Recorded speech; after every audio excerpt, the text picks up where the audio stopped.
একটা ইঁদুর এক কৃষকের বাড়িতে গর্ত করে সেই গর্তের মধ্যে বসবাস করত। একদিন সেই ইঁদুর দেখতে পেল সেই কৃষক বাজার থেকে একটি ব্যাগে করে একটি ইঁদুর মারার ফাঁদ নিয়ে এসেছে। সেই কৃষকের বাড়িতে আবার একটা কবুতর, একটা মুরগি আর একটা ছাগল ছিল। সেই ইঁদুর সর্বপ্রথম কবুতরের কাছে গিয়ে বলল, ভাই কবুতর, আজকে তো তোমার মালিক ইঁদুর মারার একটা ফাঁদ নিয়ে এসেছে। ইঁদুরের এই কথা শুনে কবুতর বলল, তাতে আমার কি? ওই ফাঁদ তো আমাকে মারার জন্য আনেনি, এনেছে তোমাকে মারার জন্য।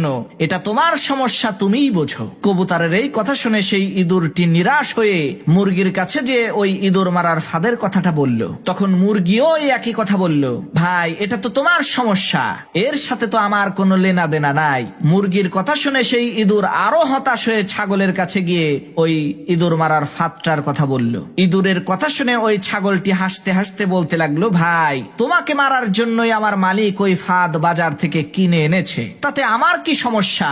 আমি তো খুবই আরামে আছি। সবার কথা শুনে ওই ইঁদুরটি হতাশ হয়ে কৃষকের বাড়ি থেকে চলে গেল।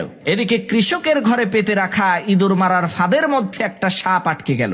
রাতের অন্ধকারে ওই কৃষকের স্ত্রী ইঁদুর মনে করে যখনই ওই ইঁদুর মারার ফাঁদটাকে হাত দিয়ে ধরেছে, আর অমনি সাথে সাথে সাপটা কৃষকের স্ত্রীর হাতে কামড় বসিয়ে দিল। তখন কৃষক তার স্ত্রীকে বাঁচানোর জন্য হাকিম কবিরাজ নিয়ে আসলো। হাকিম সাহেব চিকিৎসা দিয়ে বললেন, এই সাপে কাটা রোগীকে কবুতরের স্যুপ খাওয়াতে হবে, তাহলে ইনশাআল্লাহ খুব দ্রুতই সে সুস্থ হয়ে যাবে। সেই কৃষক হাকিমের কথা শুনে তার স্ত্রীকে বাঁচানোর জন্য ওই বাড়িতে থাকা কবুতরটিকে জবাই করে স্যুপ বানিয়ে তার স্ত্রীকে খেতে দিল।